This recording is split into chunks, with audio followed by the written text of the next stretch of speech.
like a Hellcat.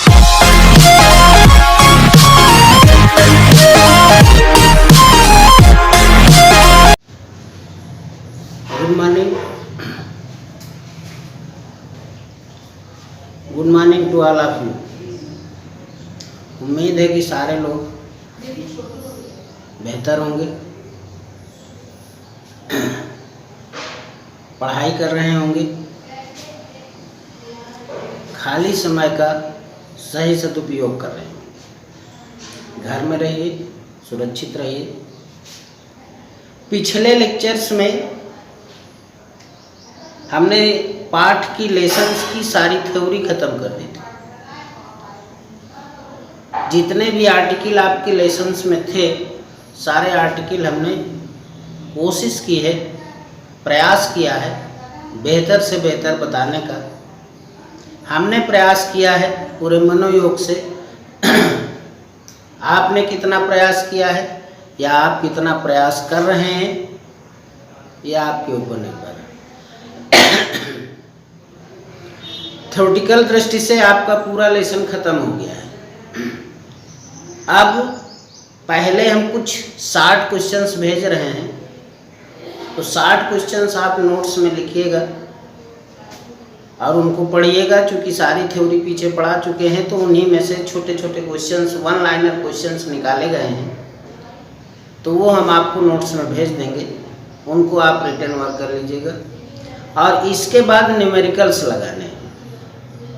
Numericals के लिए हमने कई बार कहा है कि न्यूमेरिकल्स की जो कैलकुलेशंस होती हैं वो आपकी अपनी निजी होनी चाहिए, क्योंकि निजी कैलकुलेशंस जो होती हैं वो हमेशा के लिए याद रहती हैं, हमेशा के लिए तैयार हो जाती हैं। कोशिश कीजिए कि हमारे कैलकुलेशंस की आप कॉपी ना करें, अपनी कैलकुलेशंस करें।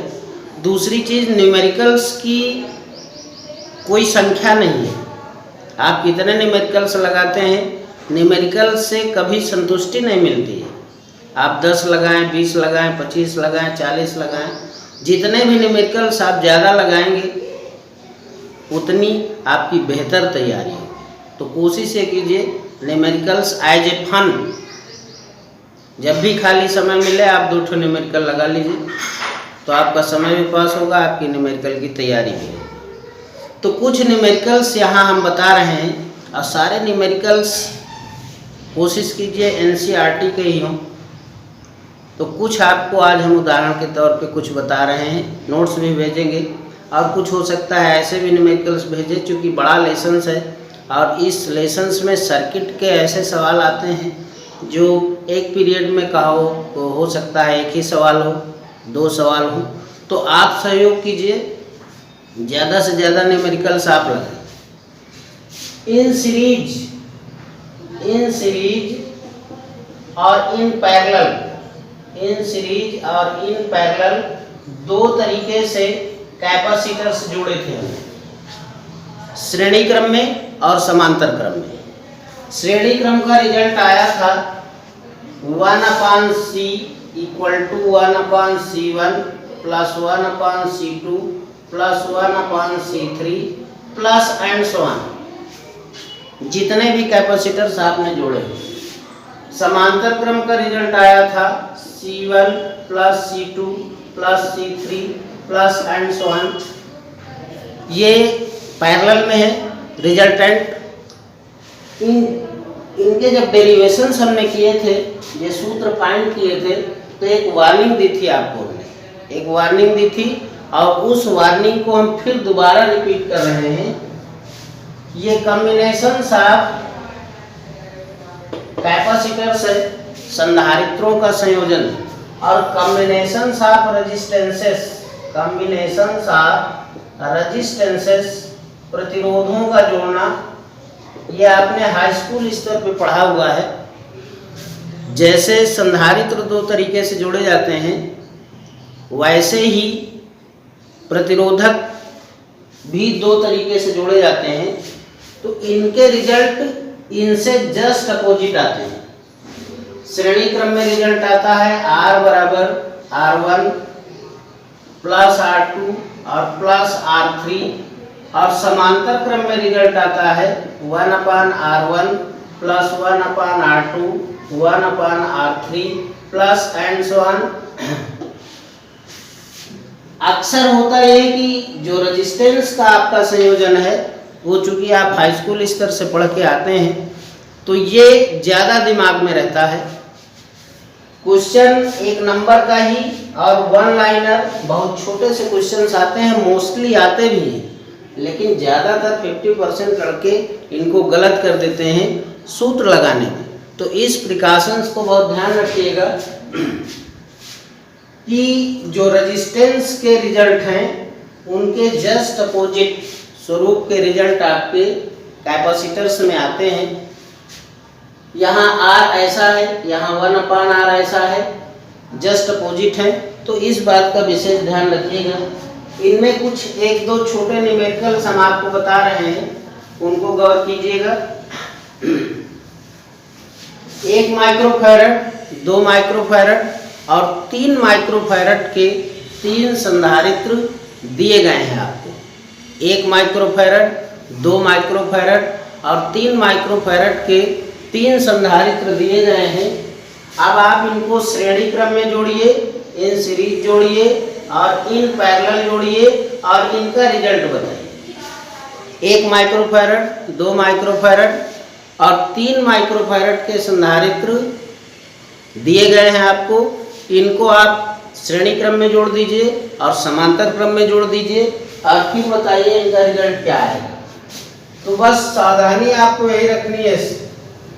प्रश्नानुसार आपको दिया गया है C1 1 माइक्रोफैरड, C2 2 माइक्रोफैरड और C3 3 माइक्रोफैरड के 3 संधारित्र हैं आपके पास। जब सीरीज जोड़ेंगे आप श्रेणी क्रम में तो सूत्र लगाएंगे 1/C। यहीं पर गलती होती है, क्योंकि श्रेणी क्रम जैसे ही पढ़ लेते हैं तो समांतर क्रम वाला रिजल्ट लग जाता है।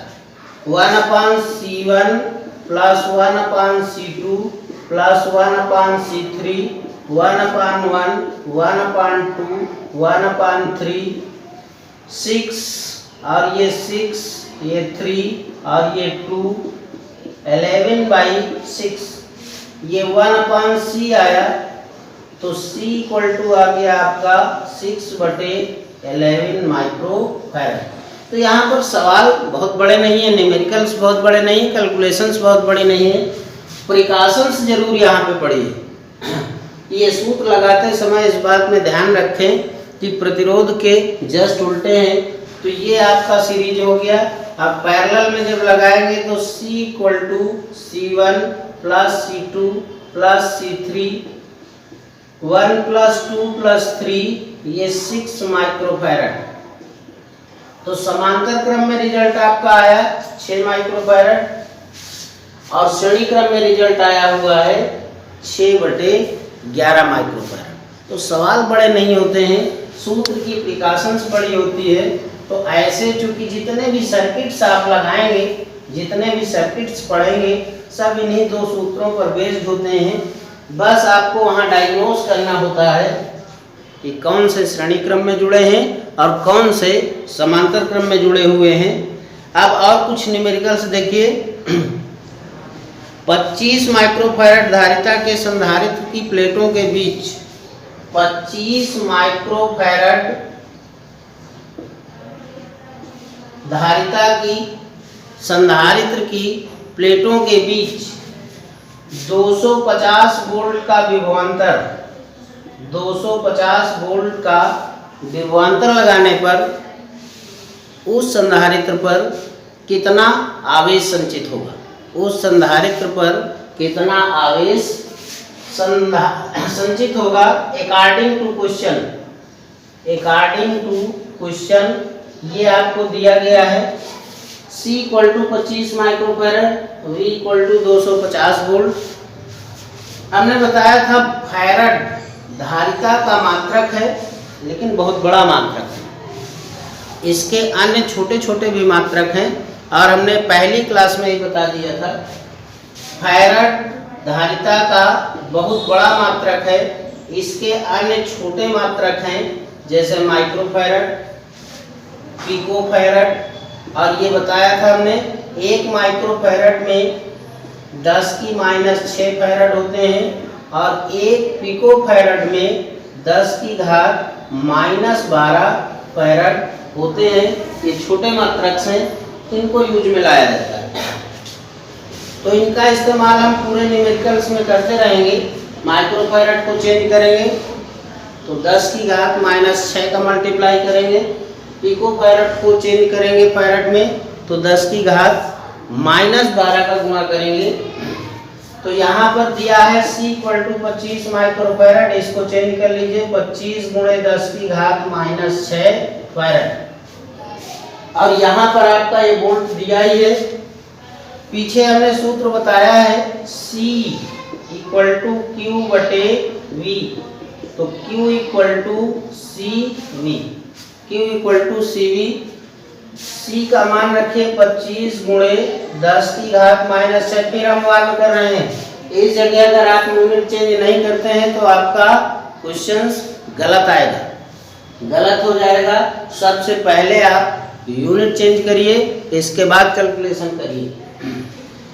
250 और जब मल्टीप्लाई करेंगे तो 6250 10⁻6। कई बार क्लासों में हम बताते हैं, कई बार क्या हर रोज बताते हैं कि आंसर अगर यहाँ कोटिमान में दिए जाएं, दशमलव में दिए जाएं तो ज़्यादा बेहतर होते हैं। यहाँ पर आंसर को आप थोड़ा सा 1 2 3 पॉइंट्स दशमलव डेसिमल का पीछे लाइए, गुणे 10⁻6 + 3, तो ये हो गया 6.25 मल्टीप्लाई बाई 10⁻³ कूलाम।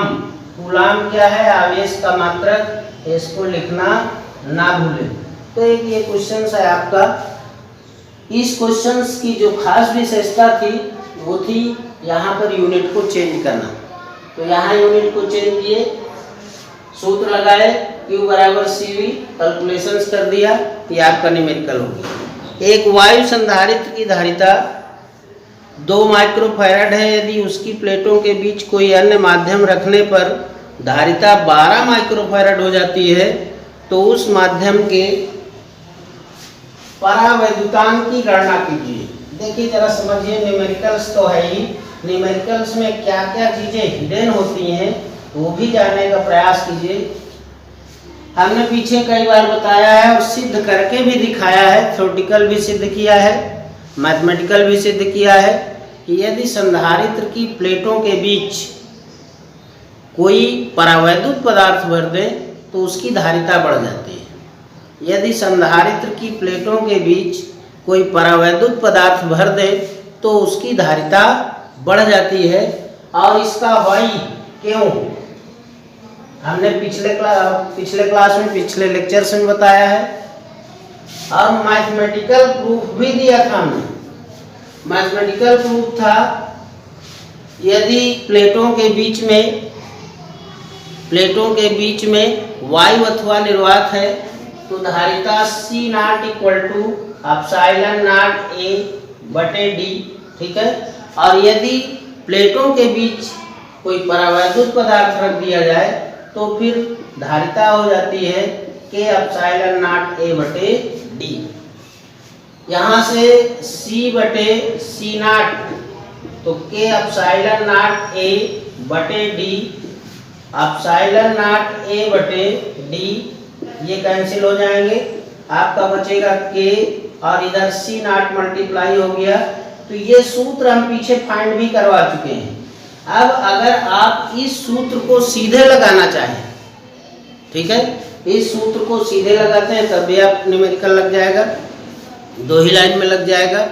और अगर इस सूत्र में कहीं पर आपको भ्रम हो रहा है तो पूरा इसका सलूशन ले लीजिए। पहले प्लेटों के बीच वायु अथवा निर्वात है तो धारिता ले लीजिए, और फिर यदि प्लेटों के बीच में कोई परावैद्युत पदार्थ है, कागज है, अभ्रक है, मोम है, ये सब कुछ रखा हुआ है तो फिर सूत्र ये हो जाएगा। सूत्र को फाइंड कर लीजिए और फिर अकॉर्डिंग टू क्वेश्चन दिया हुआ है आपको, वायु अथवा संधारित्र वायु जब है संधारित्र की प्लेटों के बीच तो धारिता है 2 माइक्रोफैरड और जब कोई परावैद्युत पदार्थ रख देते हैं तो धारिता हो जाती है 12 माइक्रोफैरड और के आपको फाइंड करना है, परावैद्युतांक की गणना करनी है। तो आप इस सीधे सूत्र को अप्लाई कर सकते हैं, C के C नॉट, तो यहाँ से C है आपका 12 और K ये है आपका 2, तो K equal to 6, no unit of K, इसका कोई मात्रक नहीं होता है। क्यों नहीं होता है? क्योंकि दोनों धारिताएं हैं, दोनों की यूनिट एक है, वो कैंसिल कर जाती हैं, तो K का मान यहाँ पर 6 आ जाता है। अब आप इसको दोनों तरीकों से निकाल सकते हैं। अगर ये सूत्र आपके दिमाग में बहुत अच्छे से है तो आप इस सूत्र को सीधा लगा दीजिए, ये आपकी वैल्यू फाइंड हो जाएगी। और यदि आपको इसमें कहीं दिक्कत हो रही है तो आप पूरा सूत्र फाइंड कर लीजिए, इसके बाद लगाइए तो भी आपका रिजल्ट आ जाएगा। न्यूमेरिकल लगाने के साथ साथ ये दिमाग में ज़रूर रखिए कि ऐसा क्यों हुआ है, क्योंकि संधारित्र की प्लेटों के बीच संधारित्र की धारिता बढ़ाने के लिए भी हम ये करते हैं। संधारित्र की प्लेटों के बीच में कोई परावैद्युत पदार्थ रख देते हैं तो उसकी धारिता अपने आप बढ़ जाती है। अगला सवाल है, एक समांतर प्लेट संधारित्र की प्लेटों का व्यास 8 सेंटीमीटर है, प्लेटों के बीच वायु भरी है। यदि संधारित्र की धारिता 100 मीटर त्रिज्या के गोले की धारिता के समान हो तो प्लेटों के बीच की दूरी ज्ञात करना है आपको। प्लेटों के बीच की दूरी की गणना कीजिए। थोड़ा सा बड़ा न्यूमेरिकल्स है, सूत्र आपको यही लगाना है, सूत्र आपको यही अप्लाई करना है, C equal to epsilon naught A बटे D। यहाँ पर बस करना आपको ये है कि चूंकि व्यास दिया गया है तो यहाँ लिखेंगे A पाई r स्क्वायर बटे D, ठीक है। और व्यास से आप त्रिज्या कैलकुलेट कर लेंगे r, व्यास से क्या कैलकुलेट कर लेंगे? त्रिज्या r। अब पहले 8 सेंटीमीटर है तो उसके लिए अप्लाई करेंगे C नॉट और पुनः यही सूत्र लगा करके एप्सिलॉन नॉट A बटे D epsilon not pi r square D, यहाँ पर हो आप डैश लगा सकते हैं। तो पाई r स्क्वायर बटे D करेंगे तो यहाँ पर 100 सेंटीमीटर व्यास दिया है, ठीक है। गोले की धारिता के समान हो, एक बार 8 सेंटीमीटर से आप 4 निकाल लीजिए, दूसरी बार 100 सेंटीमीटर से आप त्रिज्या निकाल लीजिए। अकॉर्डिंग टू क्वेश्चन दोनों समान हैं, दोनों को समान करके आप उनके बीच की दूरी को बड़े आसानी से कैलकुलेट कर सकते हैं। कोशिश कीजिए खुद लगाने की और बहुत आसानी से हो भी जाएगा। तो अगर खुद लगाएंगे तो ज़्यादा बेहतर है। कहीं पर अगर कोई दिक्कत आती है तो फिर आप हमसे फिर पूछिएगा। न्यूमेरिकलों की संख्या इसी तरीके आप बढ़ाते जाइए। हमसे जो हो सकता है ज़्यादा से ज़्यादा कुछ सर्किट भी बताएंगे।